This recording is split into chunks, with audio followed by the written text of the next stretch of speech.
So something you should know is that you have cancer cells in your body right now. But don't worry. By the end of this video, you'll understand that because of a single gene that's working night and day in every single one of our cells, that these cancer cells, although inevitable, are not worth losing sleep over.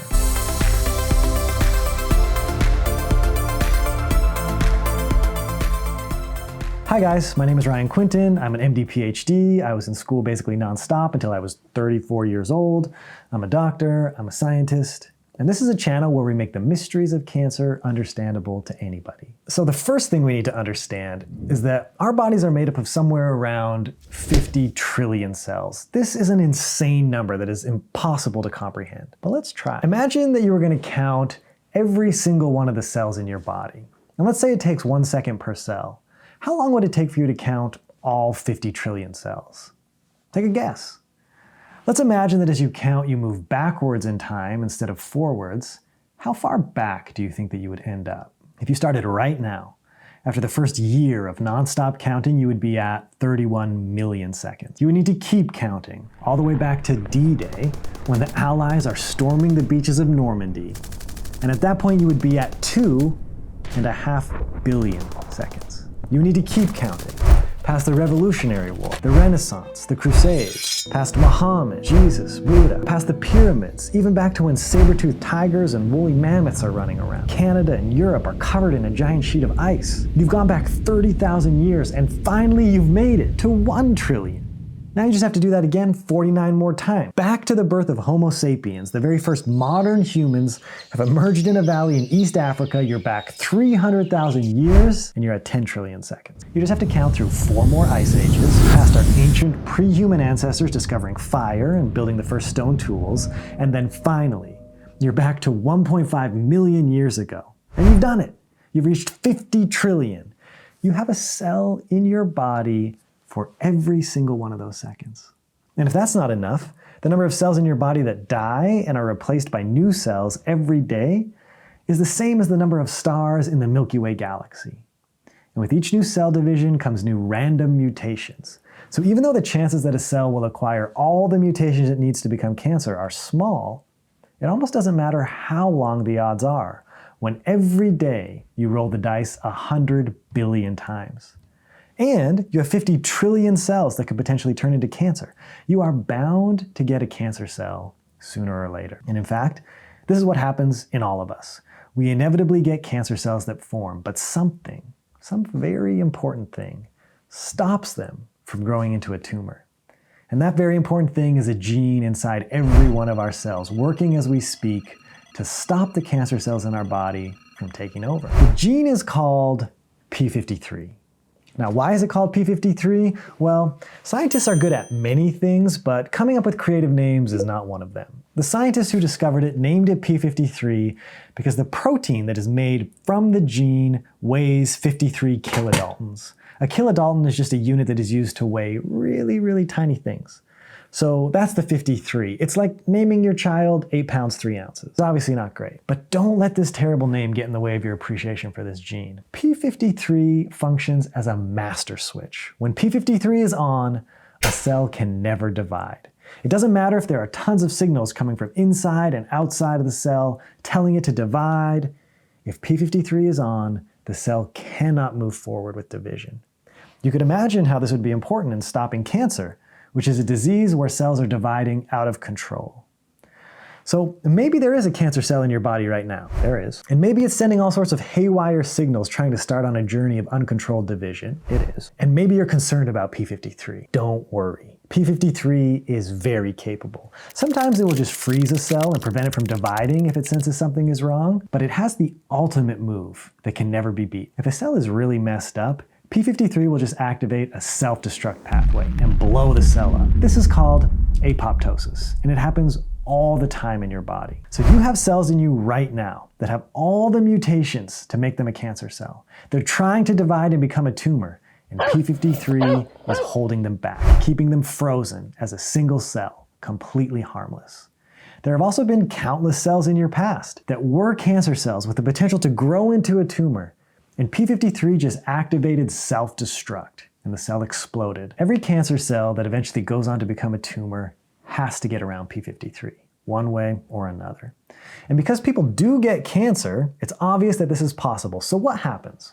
Well, p53, as amazing as it is still just a gene. And like any other gene, it's prone to mutations itself. Tumors grow out of cancer cells where p53 has been mutated, and that can happen. Mutations happen randomly in our DNA, and if you're unlucky, a random mutation will arise in not one, but both copies of your p53 gene.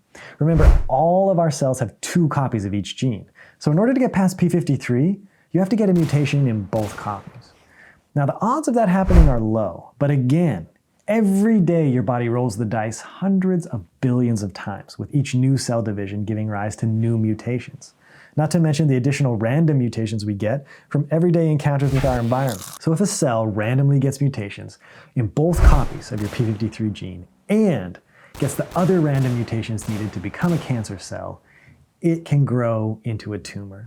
And because we have a lot of cells and live a lot of years, eventually this exact thing can happen. So naturally, the next question I know you have is, what about elephants? And that, my friends, is exactly the right question to be asking. Elephants also have a lot of cells. In fact, we have 50 trillion, they have over 1 quadrillion. So many more than us. And that means many more chances for a single cell to become cancer. So we should expect elephants to get cancer a lot. But what do we actually see? Elephants hardly ever get cancer. They get it much less than us. And why? Turns out the answer is p53. Over time, as elephants evolved from smaller creatures and became larger and larger over millions and millions of years, their cancer risk undoubtedly increased. But something happened to their p53 gene in response. Instead of having just 2 copies of p53, like they do all their other genes, they have 40 copies of p53. So even though elephants have a lot more cells and therefore a lot more opportunities for cancer to develop, they would need to randomly get mutations in all 40 copies of their p53 genes, in the same cell that also happen to get all the mutations in the different genes required to become a cancer cell. It makes it much more difficult for these guys to get cancer, and thus, elephants live on, quadrillions of cells just lumbering through life, laughing in the face of probability, hardly ever getting cancer. There is, unfortunately, an important consequence for the inverse situation.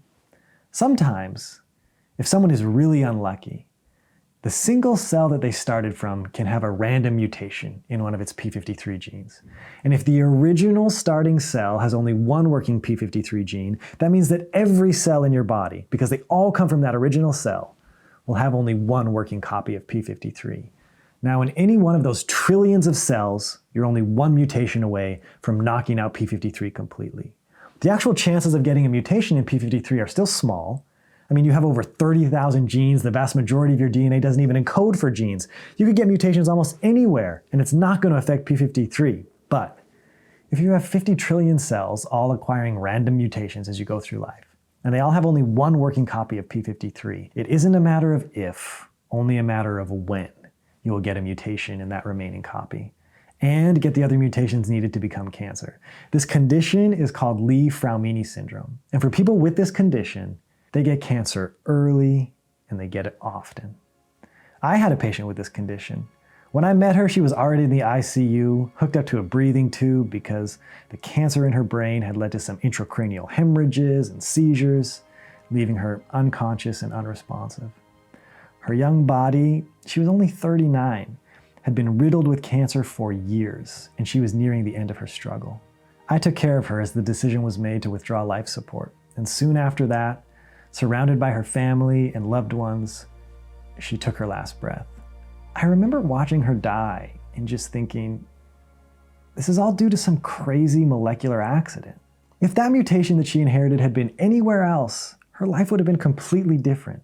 But just as these random molecular interactions can completely destroy our lives, they also hold great promise. Right now, researchers are trying to harness p53's anti-cancer effects to use as therapy, to restore this lost function in cancer cells, and to remind them how to freeze and how to self-destruct. And as gene editing becomes more of a reality, I can envision a world where we can correct these mutations, restoring a lost copy of p53 to those who need it, like my patient in the ICU. And perhaps one day, like our elephant cousins. We could even add a few extra copies of this cancer-fighting gene to lower our risk for developing a tumor. So yes, you have cancer cells in your body right now, but thanks to P53, they're frozen or in the process of being destroyed. And one day soon, P53 may be added to our arsenal of therapies, curing otherwise incurable cancers, or better yet, be used to prevent tumors from growing in the first place.